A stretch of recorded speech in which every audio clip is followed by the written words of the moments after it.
Hello, my lovely Libras. Welcome! If you are a Libra sun or if you have a Libra placement, you have your moon in Libra or your rising in Libra, welcome. This reading is for you. Now, this reading is going to be giving us the energies of Sagittarius season that are going to be affecting and impacting you through the end of November here. I know it's like the end, as well as up until about mid-December, okay? So we've got a spread here that is going to show you thoughts, actions, beliefs, behaviors, habits that you need to start doing more of, stop doing because they're not serving you, as well as continue doing because, yay, your guides are like, amazing job. Stay on this path. Now, I actually created this spread inspired by a personal professional development practice that I learned from a job that I was at, but I fiddled with it. I added a little bit to it, and I added some obstacles, some blockages. So this is not going to block you. This isn't with the intention to block you. It's with the intention to show you how you're blocking yourself, to name all of your blind spots so that you, not all of your blind spots, just the blind spots for this reading, okay? But name some of your blind spots so that you can understand the ways that you might be blocking yourself from being able to make some of the changes that we're going to be talking about in this reading, right? So the decks that we are using today include the Threads of Fate Shadow Edition, as well as Mood Tarot, a disgustingly relatable tarot deck. It is very silly, and it always makes me laugh, and I love that it came out for y'all Libras, because y'all are pretty silly people, and I love that about you. So we are going to start you with your continue position, because that is essentially your cheering section. And before I begin, I just want to say it feels like there's a little bit of confusing energy here. And I say that because when I started to read it, I was like confused about which message to tell you, because there are two kind of conflicting messages here. But I'm going to talk us through it, and I would love to hear in the comments how this resonates for you, or if there's one side that feels more resonant than the other as I talk about two facets of something that we're going to talk about, okay? So first off, we are going to make sure that we drink some water, because we all need to hydrate, okay? Take care of yourself during this reading. If you need to stretch, do it. If you need to sigh loudly, do it. If you need to stomp your feet and dance, do it. Do whatever you need to do so that you can receive this message, all right? So first card we've got is in our continue position. This is the Seven of Cups.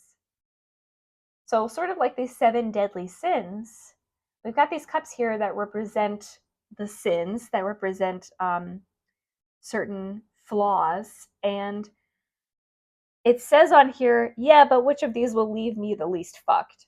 Now, this card is in your continue position because the celebration here from your guides is you really starting to hold your boundaries better, really starting to preserve yourself from tapping into some of the sins, some of the things that sap your energy, or the things that cause you to act outside of your best self, to revert back to a default self that was created by some worser conditioning, some worser versions of yourself that other people trained you to be, which is what I think a default self is. It's like the version that you become, that is the people pleaser, or that is the perfectionist, or the rugged individualist, whatever version of yourself that you turn into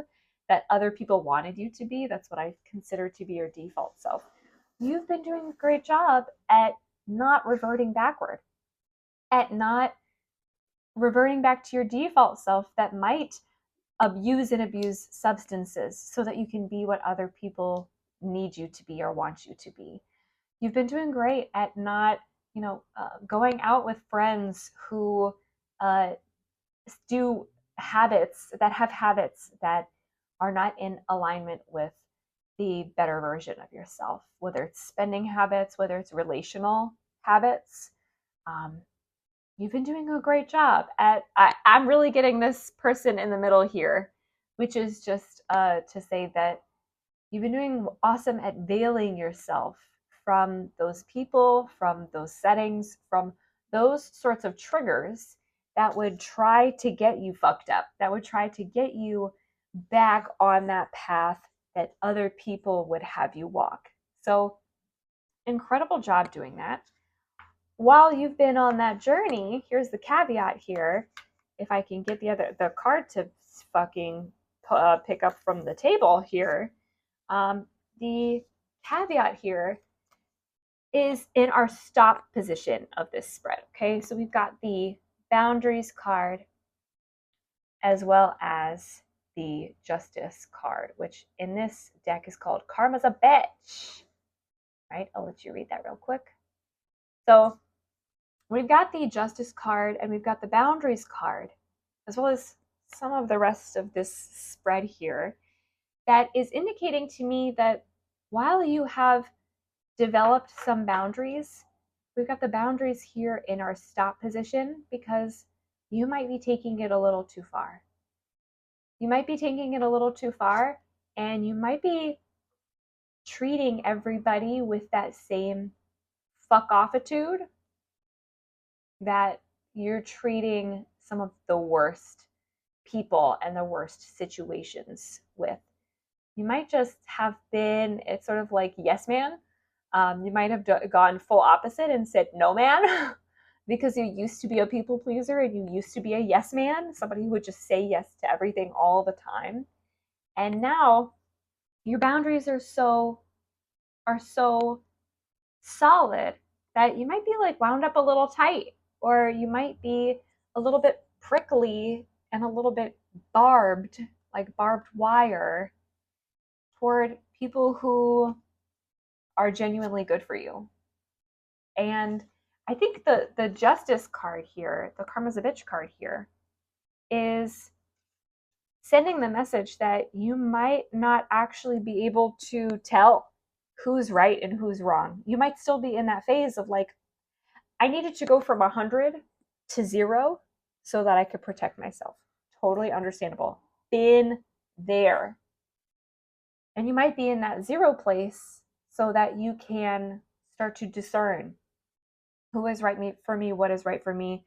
And I feel like a part of that is we've got the 4 of Pentacles here, which is rich dicks be like. I feel like a part of that is this is an obstacle card for you. And there are 3 of them. So this is just one of them. A part of that is you wanting to protect your money, protect your assets, protect your emotional resources, protect your mental and emotional labor, protect these sort of things that feel like you've been fighting other people over and you've been losing.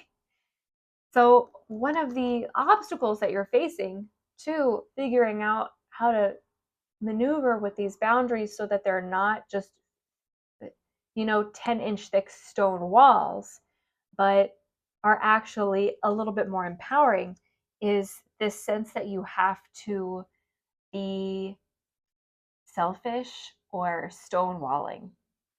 And the other message that you're getting in your obstacle cards is the Ace of Wands, which in this deck is called Dick Sticks, as well as the Creator. And I really just think they wanted us to show this hand with these wands twice. I shit you not.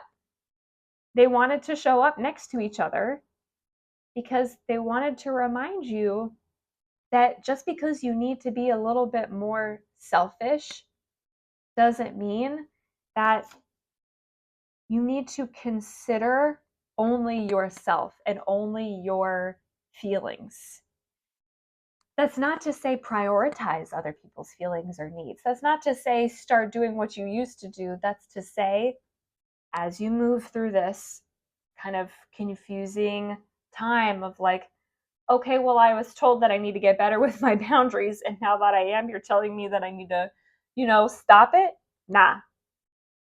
We need you to understand that boundaries are yours to set up for the people who need it.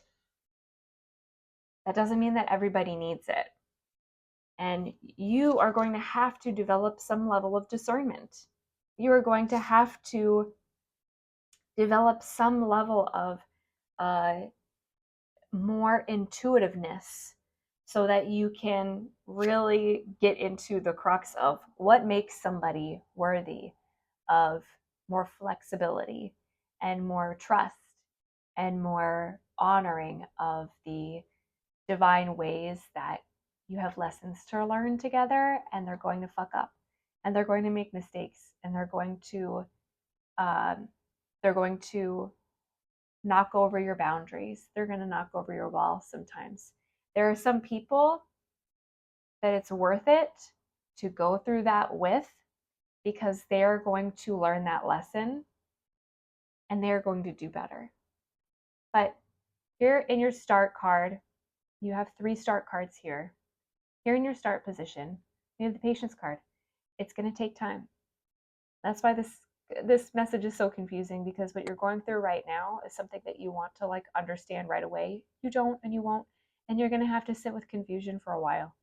You're going to have to accept and get used to the feeling of not knowing right from wrong all the time. How does that feel, Libra? How does that feel? I'm sorry, but I'm not sorry. It's going to take some time. And that shows up in the top boy of Dick Sticks, the King of Wands, who says, "Do as I say, peasants." That shows up in the King of Wands in your start position, which is essentially to me an indication of, if you are going to start to feel empowered in your boundaries, you are going to have to communicate them a lot more effectively. You are going to have to communicate them on a regular basis, because we have the 6 of Pentacles here. We have the 6 of Coins. And that for me reminds all of us, whenever we see the 6 of Pentacles, the 6 of Coins, coins and pentacles are about the material world and everything outside of us that still affects us and that we can have an effect on as well. So whenever we see this card, it's a reminder that to fix things in our world, we can't just leave breadcrumbs, and we can't just imagine that we alone are the arbiters of what is right and what is wrong, or that we are going to know right from wrong immediately for every situation.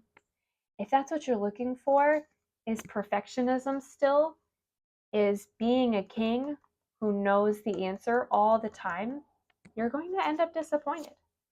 So start seeing yourself as somebody who is okay with saying, I don't know. Oops, sorry, I had to make sure that my mic's on. Somebody who's comfortable with saying, I don't know, or I don't know yet, or I am open to learning, as well as somebody who says, you know what, I might have made the mistake of shutting you out before I gave you a chance. I might have closed that door before I learned the lesson in that space. That doesn't mean that you need to reopen every door that you've closed. It just means acknowledging that and holding yourself accountable to having given up before you really got through to the next part. Not, knowing what's best for how to run your own inner kingdom and your own inner and outer kingdom. Being able to own that and starting to take accountability is what is going to give you what you need to fix that sort of confusing, where do my boundaries go? How high do they go? How thick do they need to be for all the time or just for certain people? You got to learn from experience on this one, Libras. And that is, I feel like, one of the ways that y'all learn best. I've seen so many Libras make mistakes and have a hard time taking accountability, but then end up making the mistake enough times that they finally get tired of making that same mistake and go, maybe I was always wrong. And now I have to accept that. And I'm not great at apologizing, but I am going to hold myself accountable. And that's probably the best apology that you can give to people who you closed the door on years ago, or months ago, or weeks ago, is to just learn from your mistakes and change the behavior. Because, keeping and preserving your energy so that you can start to be a better version of yourself is a really honorable thing to do. And we can't learn to be better in isolation. A lot of people have that saying of like, you can't love someone until you've learned to love yourself. That's not entirely true.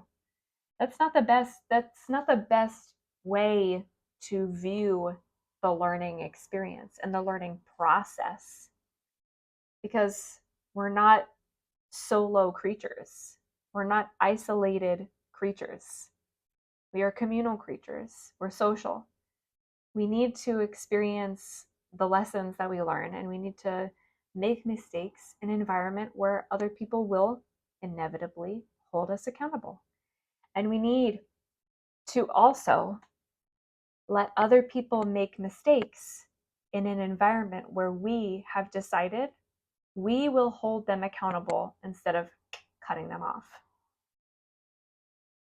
We have to give people chances, especially if we want them to give us chances. Because if you keep running away from or hiding from every single mistake that you've ever made and every person that you've made a mistake in front of because you're embarrassed or you're ashamed or you feel guilty, then you're gonna run out of people. Not literally, but I mean you're gonna close yourself off from so many people who love you and care about you and are willing to give you more chances. And that's where the magic is.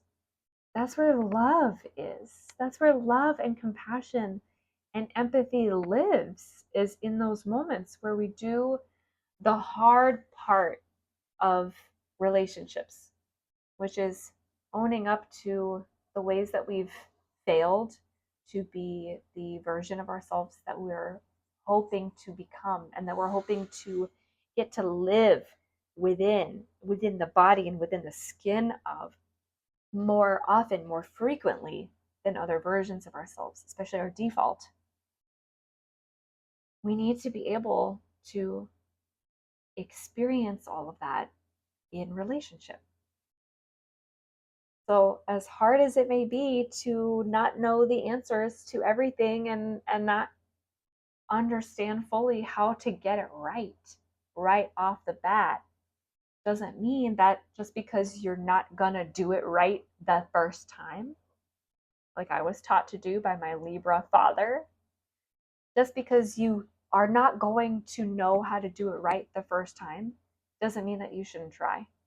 Doesn't mean that you shouldn't give yourself a chance, so that other people can see you're trying and they can respond in return and reciprocate with that chance that you need to experientially learn your lessons. Like I said, now that there's like a lot of complexity to this message, I would love to hear how it's resonating for you, which parts resonate for you, and if you would like to go deeper into this message and sort of get into your most clear version of this message, I would love to have you book a reading with me so that you can get that clarity and you can feel a little bit more confident in making decisions and sort of mapping out how your boundaries work and with whom. The kinds of qualities that are going to be signs and green flags and signals to you that it's safe for you to open up and to drop the walls a little bit and be a little bit more flexible. So if you would like to book a reading with me, I've got links in the caption below.